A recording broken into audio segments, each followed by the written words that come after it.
Hello students and welcome again to my YouTube channel. And आज की इस video में मैं आप सभी को रियल नंबर्स चैप्टर के कुछ इंपॉर्टेंट क्वेश्चंस कराने जा रहा हूं, जो कि आपके बोर्ड एग्जामिनेशन के साथ साथ जो भी आपके अपकमिंग एग्जाम्स होंगे उसमें भी आपकी काफ़ी ज़्यादा हेल्प करने वाले हैं। तो चलिए बिना टाइम वेस्ट के स्टार्ट करते हैं। फर्स्ट क्वेश्चन है यहाँ पर, express each of the following integers as a product of its prime factors. यानी कि यहाँ पर से हमको चार पार्ट्स गिवन है और हमें क्या करना है, इन्हें इनके प्राइम फैक्टर्स के प्रोडक्ट में रिप्रेजेंट करके दिखाना है। तो पहले 420 को हम करते हैं, क्या कराएंगे, 420 का प्राइम फैक्टराइजेशन करा देंगे। तो यहाँ हो गया 210, फिर अगेन 2 से कराओगे तो 2 1 सार 2 105 हो गया। फिर ये 3 से जाएगा, 3 3 सार और 3 5 सार, फिर ये 5 से जाएगा 7 टाइम्स और ये 7 हो गया 1। तो 420 को हम आखिरकार क्या लिख सकते हैं, तो इसे हम लिख सकते हैं 2 स्क्वायर इंटू 3 इंटू 5 इंटू 7। तो ये हो गया हमारा प्राइम फैक्टर्स। ठीक है, अब नेक्स्ट हमारे पास 468 आता है, तो चलिए इसे भी सोल्व कर लेते हैं। 468 को सोल्व कराएंगे, आप 2 से कराएंगे तो 2 3 4 हो गया है हमारे पास में। अगेन आप 2 से कराएंगे तो फिर 1 हो जाएगा, यहाँ पर 1 हो जाएगा, 7 1 1 7 हो जाएगा। अब देखिए ये किससे जाएगा आखिरकार, तो ये हमारे पास में 3 से जा रहा है, तो 3 3 जार 9 और फिर ये हो गया 3 9 जार 27, अगेन 3 से 13 और 13 तो ये खुद ही प्राइम फैक्टर है।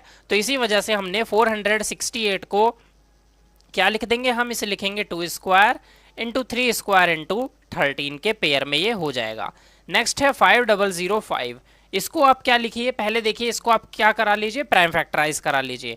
तो 5005 को कराते हैं, 3 से तो जाएगा नहीं, ये डायरेक्ट 5 से जाएगा, तो 1001 हो गया है यहाँ पर से। अब ये किससे जाएगा, ये देखो 3 से नहीं जाने वाला, 7 से इसको हम करके देखते हैं। अगर ये 7 से चला जाए तो 7 से आप कराएंगे तो 3 होगा, 30 हो जाएगा, तो 28, तो ये 7 से डिविजिबल है। तो इसे हम लिखेंगे 7 1 सार कितना हो गया 30, 7 4 सार 28 बचा 2, तो यहाँ पर कितना 21, तो ये कितना चला जाएगा 7 3 सार 21, तो 4 3 7 7 और 1 8। अगेन देखते हैं क्या ये 7 से जा रहा है, 7 से तो नहीं जा रहा, बट ये 11 से चला जा रहा है। तो 11 1 सार 11 और 11 13 और 13 इज अ प्राइम फैक्टर। तो आप 5005 को क्या लिख सकते हैं, 5 इंटू 7 इंटू 11 इंटू 13 आप यहाँ से इसे लिख सकते हैं। एक लास्ट नंबर हमारे पास बचा है 7235, तो इसे भी करा लेते हैं हम सोल्व। 7235, तो देखिए 7 3 10 17 आ रहा है सभी का सम, तो 5 से जाएगा ये सीधा, तो 5 1 सार 5 कितना हो जाएगा यहाँ पर 22, 5 4 सार 20, फिर यहाँ पर हो जाएगा कितना 23, 5 4 सार 20 एंड यहाँ पर कितना हो जाने वाला है, देखिए यहाँ पर गया तो 1 22 बचा, तो 4 टाइम्स 23 बचा, तो 4 टाइम्स 20 35 बचा, तो 7 टाइम्स।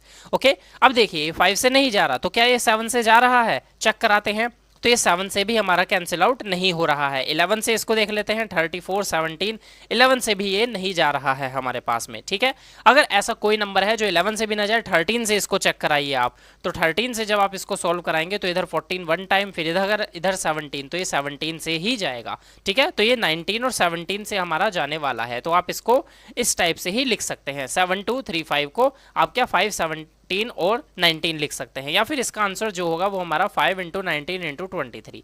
इन दोनों नंबर में से आप बताइए जरा कमेंट करके कि आखिरकार इसका करेक्ट आंसर क्या होने वाला है, 5 17 19 या 5 19 23 होगा। ओके, तो चलिए जरा आगे चलते हैं अब हम अपने नेक्स्ट क्वेश्चन पर। फर्स्ट क्वेश्चन के हम सारे पार्ट्स कर लिए हैं और आई होप आपको ये समझ में आए होंगे।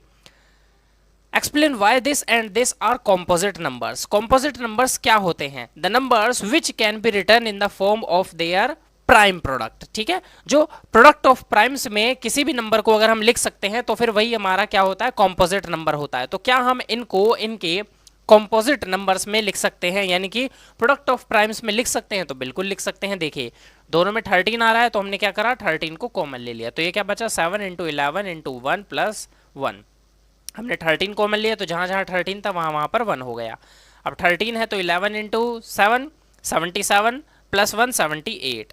तो अब आप यहाँ पर क्या करा दीजिए, 13 हो गया इंटू 2 से आप कराइए, तो 78 के अब फैक्टर्स हम करा रहे हैं, तो क्या हो जाएगा यहाँ पर से, आप इसको देखिए 3 टाइम्स जाएगा और फिर 39 जाएगा, तो 3 और 13, तो ये हमारे पास में आ गया। तो देखिए हमने लिख दिया ना इसको प्राइम फैक्टर्स की फॉर्म में, तो इसी वजह से ये क्या हो गया हमारे पास में एक कॉम्पोजिट नंबर हो गया।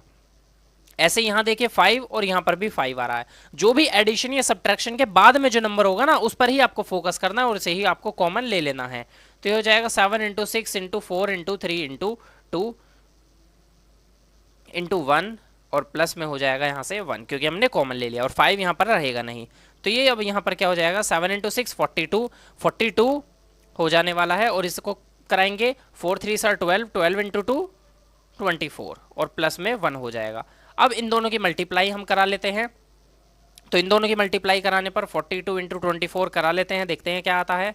तो ये आ गया 4 2 जार 8, 4 4 जार 16, फिर ये 2 2 जार 4 और 4 2 जार 8 हो गया। तो 8 6 4 10 के 0 और 1 कैरी 1008। तो ये हो जाएगा 5 इंटू 1009 हो जाने वाला है। ठीक है, तो इस टाइप से आप इसको सॉल्व कराएंगे। अब 1009 के आप यहां से फैक्टर को कर लीजिए तो फिर आपका आंसर आ जाएगा। तो ये दोनों ही हमारे क्या है, कॉम्पोजिट नंबर्स हैं और ये बोर्ड्स के अकॉर्डिंग इंपॉर्टेंट क्वेश्चन हमारा माना जाता है। तो इसी वजह से इन दोनों पर आपको फोकस करना है।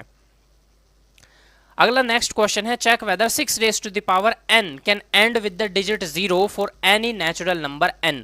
तो भाई कोई भी नेचुरल नंबर, देखिए 6 की पावर n है, यहां पर n के प्लेस पर जब हम 1 2 3 4 पुट करेंगे तो हमें बताना है कि क्या कभी लास्ट में यानी कि यूनिट डिजिट जो है क्या वो कभी भी हमारे पास में 0 आएगी। तो इसकी कंडीशन होती है, क्या है कंडीशन, मैं आपको बताता हूं, देखिए जरा यहां से समझिए। फॉर एनी नंबर कोई भी नंबर है, if their factor are the multiple of अगर कोई भी नंबर है और जो उसके मल्टीपल हैं, are the multiple of the form, किस फॉर्म में है वो हमारे, अगर वो हमारे 2 और 5 के फॉर्म में है, यानी कि 2 और 5 का अगर कोई भी नंबर का मल्टीपल आता है तब यूनिट डिजिट 0 होगी। Then unit digit will be 0 only, then unit digit will be 0। ठीक है, यूनिट डिजिट क्या हो जाएगी, 0 हो जाएगी। तो हम यहाँ पर आपके क्या कराएंगे, 6 के फैक्टर कराइए। 6 के फैक्टर में क्या आ रहा है, 2 इंटू 3 आ रहा है। तो देखिए 2 तो है बट यहाँ पर 5 नहीं है तो 3 है, तो यानी कि इसका आंसर क्या हो जाएगा, नो। यहाँ पर पूछा ना, check whether 6 raise to the power n can end with the digit 0 for any natural number n, तो आप लिख दीजिए no, 6 raise to the power n will never end with the digit 0 for any natural number n, because for any number if their factor are the multiple of the form 2 and 5 then the unit digit 0, but here the factor are the form of 2 into 3। तो यहाँ पर 2 और 5 के factors ना होकर के, 2 और 5 के मल्टीपल के फैक्टर ना होकर के क्या है, 2 और 3 है। तो इसी वजह से 6 raise to the power n कभी भी 0 नहीं होने वाला है। ठीक है, तो अब मुझे आप जरा यहां पर से बताइए कमेंट बॉक्स में आंसर 12 की पावर n के बारे में और 8 की पावर n के बारे में, कि क्या इन दोनों की जो यूनिट डिजिट है वो कभी 0 होगी या नहीं। और कैसी लगी आपको ये वीडियो, सब कुछ समझ में आया या नहीं आया, इस बात को आप कमेंट बॉक्स में कमेंट करके हमें जरूर बताइए। और अपनी स्टडी को कंटिन्यू रखने के लिए, मैथमेटिक्स को बहुत डीपली और अच्छे से समझने के लिए हमारे चैनल तन्मयज़ स्टडी पॉइंट को सब्सक्राइब कीजिए।